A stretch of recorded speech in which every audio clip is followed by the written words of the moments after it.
പ്ലാച്ചേരി വല്യമ്മ എന്നും പറഞ്ഞൊരു വല്യമ്മ ഉണ്ടായിരുന്നു.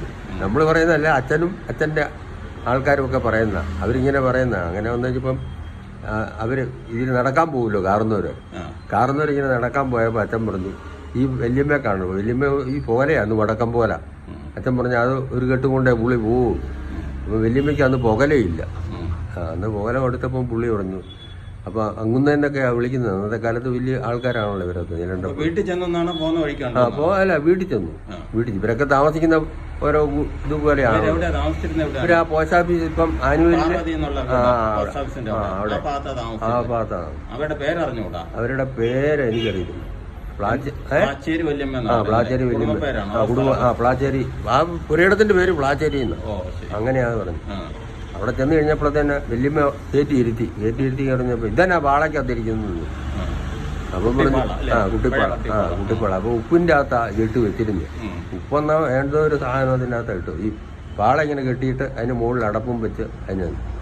അപ്പം ഇതന്നെ അതിൻ്റെ അകത്തിരിക്കുന്നത്. കാർന്നവർ ഇങ്ങനെ ചുറ്റോട് നടക്കുമല്ലേ. അതെടുത്ത് നോക്കിയപ്പോൾ ചിരട്ടയിട്ട് മൂടി വെച്ചിരിക്കുക. എന്നെ പുള്ളി അയ്യോ ഇത് എന്തിനാ വല്യമ്മ സൂക്ഷിക്കുന്നത്, ഞങ്ങളുണ്ടോ ചേക്കാമെന്നോ എന്നും പറഞ്ഞോണ്ട് പുള്ളി എടുത്തുകൊണ്ട് പോയെന്നാ പറയും. എടുത്തുകൊണ്ട് പുന്നാപ്പറമ്പിൽ കൊണ്ട് വെച്ചതാ. അതുകൂടി അങ്ങ് ഐശ്വര്യം കയറുമായിരുന്നു. ഐശ്വര്യം കയറി ഇങ്ങനെ വരുവാണെന്ന അച്ഛനൊക്കെ പറയും. നമ്മളല്ല, നമ്മുടെ തലമുറ പറയുന്ന. അങ്ങനെ വന്നു കഴിഞ്ഞപ്പോൾ ഐശ്വര്യം കയറിയ അങ്ങനെ ഇങ്ങനെ ഉണ്ടായെന്നാ പറയപ്പെടുന്നു. എനിക്കറിയത്തില്ല. അതായത് വട്ടക്കാവെന്നായിരുന്നു പൊൻകുന്നം മൊത്തം പേര്. അതല്ല, അമ്പലം ഇരിക്കുന്ന കൂട്ടി പൊൻകുന്നം പള്ളി ഇരിക്കുന്നതെല്ലാം പൊൻകുന്നം വട്ടക്കാവായിരുന്നു. അങ്ങനെയാ കാവായിരുന്നു. കാവിരിക്കുന്ന പൊൻകുന്നം പള്ളി ഇരിക്കുന്നിടത്ത് ഇന്ന് ഞങ്ങളുടെ അമ്പലമായിരുന്നു. പൊൻകുന്നത്തിന്റെ ഏറ്റവും പൊങ്കപ്രദേശമായിരുന്നു അമ്പലം. അത് ഈ വീട്ടുവലിക്കുന്നല്ലേ പാപ്പൻ മാപ്പിള എന്നും പറഞ്ഞു. നമ്മുടെ ഇപ്പൊ 2 നില കെട്ടിടമില്ലേ, 500 ഏക്കറോ 1000 ഏക്കറൊക്കെ ഉണ്ടായിരുന്നൊരു ചരിത്രം. ശരിയാണോ? എവിടെ പാപ്പൻ മാപ്പിള പോയില്ല. എന്തുമാത്രം സ്ഥലം ഉണ്ടായിരുന്നു പുള്ളിക്ക്? കുറച്ച് വീട്ടുവേലിക്കാരൊക്കെ കുറച്ചേ ഉണ്ടാവും. അത്രേ ഉള്ളൂ. അതിന്റെ അകത്ത് എങ്ങനെ ഇത് അന്നത്തെ കാലത്ത് കിട്ടൂല. ഇഷ്ടം പോലെ വാനം പോലെ കിടക്കുമല്ലേ വാനം. അങ്ങനെ വെച്ചാൽ പുള്ളി ഈ ആനയെ കൊണ്ട് പുന്നാറൂർ ആനയെ കൊണ്ട് വലിപ്പിച്ച് ആ കെട്ടിടമെന്ന് അച്ഛൻ പറഞ്ഞു. ആ 2 നില കെട്ടിടം വീട്ടുവേലില്ലേ, വീട്ടുവേലിക്കുന്നതല്ലേ. ആനയെ കൊണ്ട് വലിപ്പിച്ചുണ്ടാക്കിയ കെട്ടിടോ മൊത്തം തടിയല ഉണ്ടാക്കിയിരിക്കുന്നു. എല്ലാ ആനയും ഉണ്ടാകും. എല്ലാ ആനയും ഓരോ കിലോമീറ്റർ. കാരണം അന്ന് വണ്ടിയും വെള്ളമൊന്നുമില്ല, കാളവണ്ടിയല്ലേ ഉള്ളൂ. കാളവണ്ടിയെ വലിയ തടി കൊണ്ടുവരത്തില്ല അച്ഛൻ പറഞ്ഞു. അപ്പോൾ ഓരോ കിലോമീറ്റർ ആനയെ കൊണ്ട് നിർത്തും. അപ്പോൾ 1 കിലോമീറ്റർ ഇവിടുന്ന് കോടതിപ്പടിക്ക് വരെ ആനയെ നിർത്തും. അപ്പോൾ ആന തടി വലിച്ചുകൊണ്ട് അങ്ങ് പോകും. അവിടെ കൊണ്ടിടും. അടുത്ത ആന അവിടുന്ന് വലിച്ച് അടുത്തടുത്ത് പോകും. 1 കിലോമീറ്റർ പോകും. അങ്ങനെയാണ് ഈ തടി മുഴുവൻ പൊന്തമ്പുഴയെന്ന് ഇവിടെ കൊണ്ടുവന്നത്. അത് പല ദിവസങ്ങളായെന്നവൻ. കാളിയാനിലെ മറ്റേ ഇതുണ്ടല്ലോ എന്നാ, ഇപ്പം ഡോക്ടർ വിറ്റ സ്ഥലമില്ലേ എന്നാ, എൻ്റെ പേര് ഞാൻ പറഞ്ഞു. പുല്ലുവലല്ല, ക്ലബിലിരിക്കുന്നില്ലേ. അല്ല ഇവിടെ നമ്മൾ ചെറുക്കട അമ്പലത്തിലോട്ട് പോകുന്നിടത്ത് ക്ലബില്ലേ.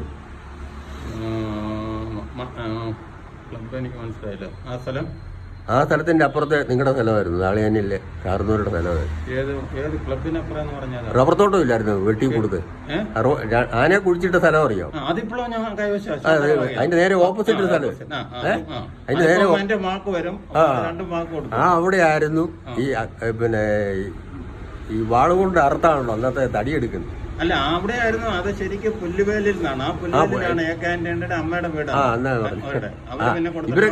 ഇവരൊക്കെ അടുത്തടുത്ത് താമസിച്ചവരാ. അപ്പൊ അവിടെയായിരുന്നു ഈ ആശാരിമാരെ ഈ വാളുകൊണ്ട് അറുത്ത് വേണം. അന്ന് മില്ലും ഇതൊന്നുമില്ല. ഏതാ തടി കയറ്റി വെച്ചിട്ട് 2-3 പേര് താഴെ മുകളിൽ ഇരുന്ന് അറുത്തറുത്താ അച്ഛൻ പറഞ്ഞു തടി കൊണ്ടിരുന്നു. അങ്ങനെയായിരുന്നു അവിടെ നിന്നാ പറയപ്പെടുന്നത്. നമുക്കറിയത്തില്ല.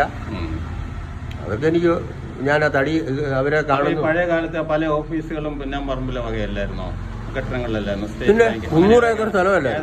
ഏതൊക്കെയായിരുന്നു? നമ്മുടെ സ്റ്റേറ്റ് ബാങ്ക്, DO ഓഫീസ്, പിന്നെ കോടതി, പിന്നെ ഏതാണ് പിന്നെ ഉള്ളത് ആ ഏരിയയിലുണ്ടായിരുന്ന അന്നത്തെ കാലത്ത് വില്ലേജ് ഓഫീസ്, പഞ്ചായത്ത് ഓഫീസ് എല്ലാം പുന്നാപറമ്പുകാരുടെ കസ്റ്റഡി. മിനി സിവിൽ സ്റ്റേഷൻ ഇരിക്കുന്ന അവിടെ ഒക്കെ ആയിരുന്നോ? അവിടെ എല്ലാം അത് ആ പോലീസ് സ്റ്റേഷൻ കംപ്ലീറ്റ് ഇങ്ങനെ വട്ടക്കാവുന്നായിരുന്നു, ഇങ്ങനെ കിടക്കുക. അത് മുഴുവൻ പുന്നാപറമ്പ്. പുന്നാപറമ്പുകാർ ഒരു വശം മുഴുവൻ പുന്നാപറമ്പ. ഇവിടുന്ന് ഇങ്ങനെ അങ്ങ് പോവുക, അത് കോടതിയിൽ അവിടം വരെ അങ്ങനെ കിടക്കുമല്ലേ. കോളനി കൂട്ടി ഇങ്ങനെ പോവുമല്ലേ. 300 ഏക്കർ സ്ഥലമായിരുന്നു. ആ ടൗണിൽ തന്നെ ഈ ഏരിയ മൊത്തം. അതിപ്പോ നമുക്ക് കണക്കൂട്ടുമ്പോ അറിയാമല്ലോ. ഇവിടെ തന്നെ എത്ര ഏക്കർ സ്ഥലമുണ്ട് ഈ റോഡ് സൈഡ് തന്നെ. അങ്ങോട്ട് പോയി കഴിഞ്ഞാൽ വെട്ടിക്കപ്പുറം എത്രയാ, മറ്റേ അതിന്റെ അപ്പുറത്തെ പാലാ റോഡിലും ഉണ്ടായിരുന്നു.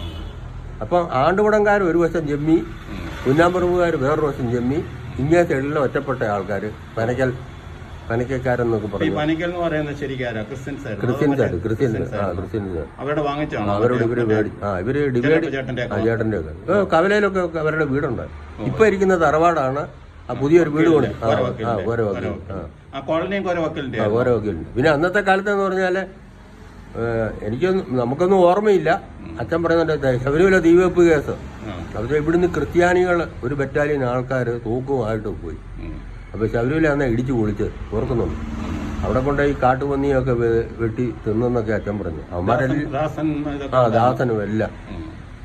അപ്പൊ അവരെല്ലാം കൂടെ പോയി കമ്പനി കൂടി. അന്നത്തെ കാലത്ത് ആനയും ഇതൊക്കെ വെടിവെച്ചെന്നൊക്കെ കൊമ്പുമൊക്കെ എടുത്തെന്നാണ് പറയുന്നത്. അവിടെ ശബരിമല വന്ന് അവസാനം റെക്കോർഡ് ഉണ്ടാകാതിരിക്കാൻ വേണ്ടിയിട്ട് ശബരിമല തല്ലി പൊളിച്ച് തീയും കത്തും. അങ്ങനെയാണ് ഇവർ മുഴുവൻ കിറുക്കന്മാരും തൂക്കെടുകാരും എല്ലാം ചത്തൊടുങ്ങി പോയത്. അതിലിപ്പോൾ അവശേഷിക്കുന്ന ഇവർ മാത്രമേ ഉള്ളൂ. ഈ പനക്കൽ അവർക്കും എല്ലാം ഇതാ